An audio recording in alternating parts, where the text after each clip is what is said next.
Hello, everybody, and welcome back to the program. Don't let me forget to say that. I'm Richard RJ Eskow, and as the Obama administration draws to a close, people are starting to write their reflections on his presidency, including one in The Atlantic by Ta-Nehisi Coates, and a number of others in The Atlantic as elsewhere. Our next guest, I thought, had an important take on the question of the Obama legacy. David Dayen has been on the show before. He is the author of the book Chain of Title, How Three Ordinary Americans Uncovered Wall Street's Great Foreclosure Fraud. He writes on financial and other issues. He is published, Dave, at so many places. I'm thinking of just listening where you don't publish nowadays.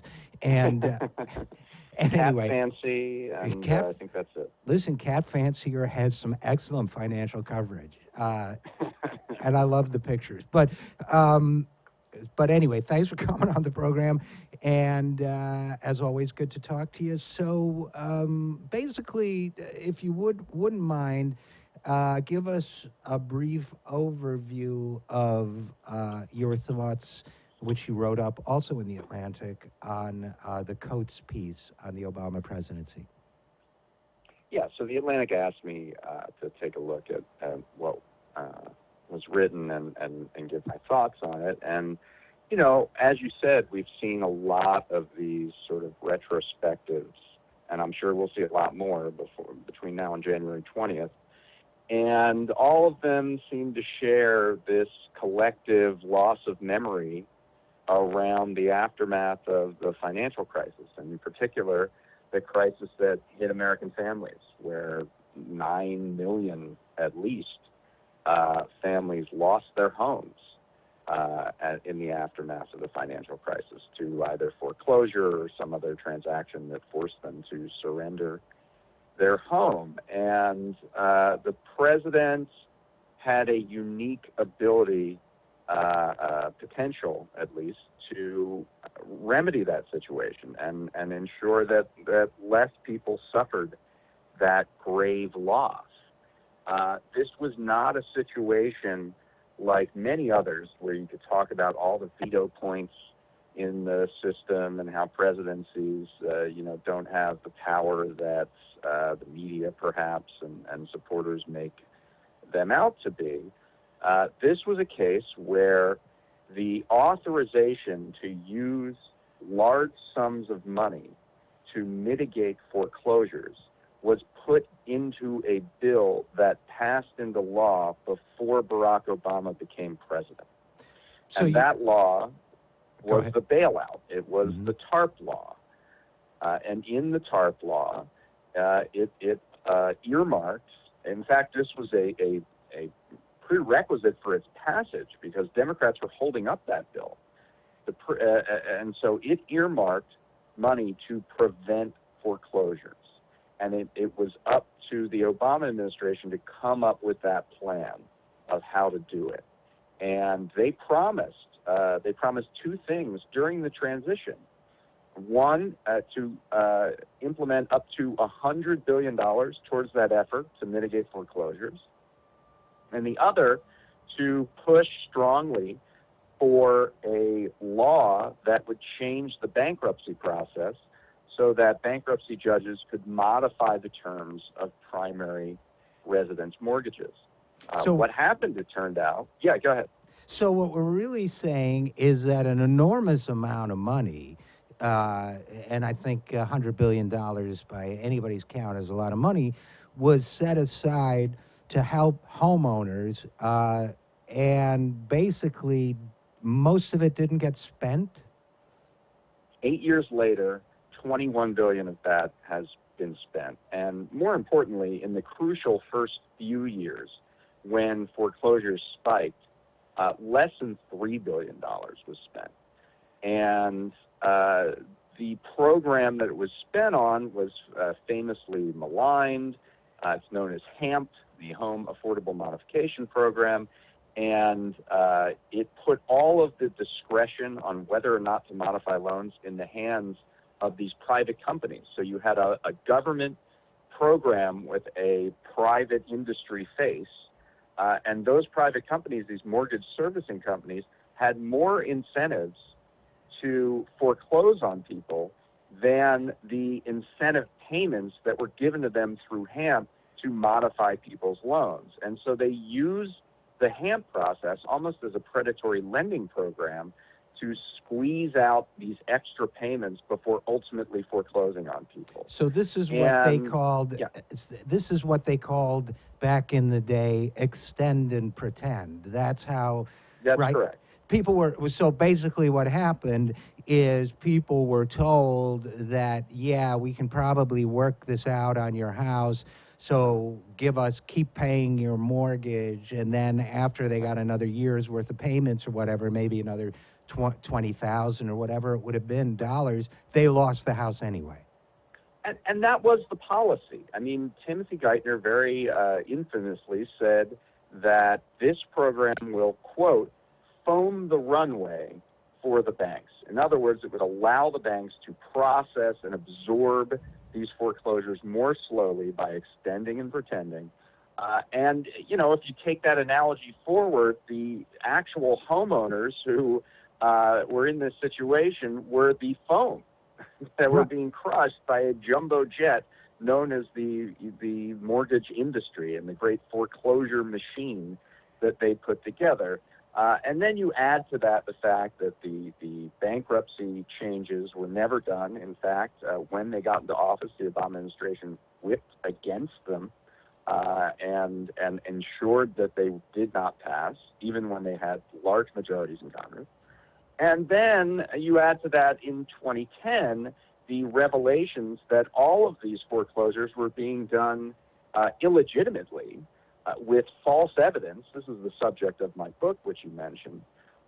False documents were used to foreclose in an attempt to gain standing in court cases all over the country. And this was very well documented and laid out to the extent that in the end of 2010, the top mortgage companies in America all stopped foreclosing on people because they couldn't do it anymore legally. And even though they had that tremendous leverage, the Obama administration moved directly to a low accountability settlements that did not bring meaningful relief for homeowners and provided no justice in terms of putting a single executive in prison for these ongoing crimes, which continue to this day. Actually. Right, and no, I couldn't agree with you more, David Dayen. And I guess, you know, the thing I still struggle with, you know, the foaming the runway for the banks is, to me, almost a sociopathic statement. And I'm sure I've told you about the meeting I had with Geithner that was supposed to be off the record with some journalists, where somebody asked him about extend and pretend, and he said, "Is that a bad thing?" in his sort of clever voice. Right. But I guess what I still don't get is why the administration, and I would include both Barack Obama and Tim Geithner in this, why they cooperated so eagerly. I mean, I'd have a philosophical difference, but I can get someone saying, well, you have to protect the banks, blah, blah, blah. But that they seem to so enthusiastically cooperate with people who were just behaving so ruthlessly and viciously and breaking the law so flagrantly, and seemed almost self-righteous about it. I just don't get the psychology, and I wonder if you have any insights on that. Well, I mean, that's really the million-dollar question. I call it in my book the rot at the heart of our democracy. It's what people want to know. Why did this huge crime that enacted so much suffering on the people of this country go unpunished? And I think, you know, and one thing I mentioned in the Atlantic piece is that, you know, what we learned this year is the social fabric is really a fragile thing. And when you engage in these activities and you don't punish this mass wrongdoing, and you have this huge financial crisis, the biggest since the Great Depression, and nobody is held responsible for it, that creates these tears in the social fabric. And, you know, in the words of our most recent Nobel laureate, Bob Dylan, when you've got nothing to lose. Yeah. I feel like this created the forces that eventually would take over our politics right now, which is rooted in saying that the establishment failed in their responsibilities to the American people, and that, you know, we're going to go in a radically different direction, sort of wildly swinging away at anyone that is associated with this failure. Yeah. Or to quote the same Nobel laureate, if something's going on here and you don't know what it is, do you? Because I get the feeling that Right. the Democratic Party does not, as an institution, have a sense of what it did wrong. I mean, obviously, we could debate the outcome of the election. Multiple factors were involved. But the Democratic course. Party hasn't been so disempowered in many, many years, and by some measures, 100 years. And Yeah. I don't feel that they see the through line. So when we talk about an Obama legacy or the consequences of the 2016 election, I don't think, I think you touched on something really important, David Dayen, which is this tearing of the social fabric, that that when you break the kind of trust that was that people had in their institutions, and that people had when they cast their votes for Barack Obama and a Democratic Congress in 2008, that it creates deep-seated bitterness on the part of some people and disinterest in the part of others who may just stay home. Do you agree with that general analysis? Yeah, I mean, yes, absolutely. The phrase you hear on both sides of the political aisle these days is that the system is rigged. And when a situation like this happens and the rich and powerful, by dint of their riches and their power, get away with these types of crimes, it's hard to rebut that. It's hard to say that the game is not rigged, right? So I think that's why I think this is so important, that you can't just leave this legacy of the president, regardless of all the positive advances he made for society, for sort of our representation of ourselves, that we had this African-American president. You can't leave it there. You have to include this, what was done in the wake of the financial crisis and the foreclosure crisis, because without reckoning with it, and sort of moving on with this blissful ignorance about why people might be angry or why people might have rebelled against establishment politics, you're never going to get to the solution. You know, I mean, I think it's terribly important that, you know, we have this full understanding of what happened in these 8 years, because I'm not sure we can move forward without it.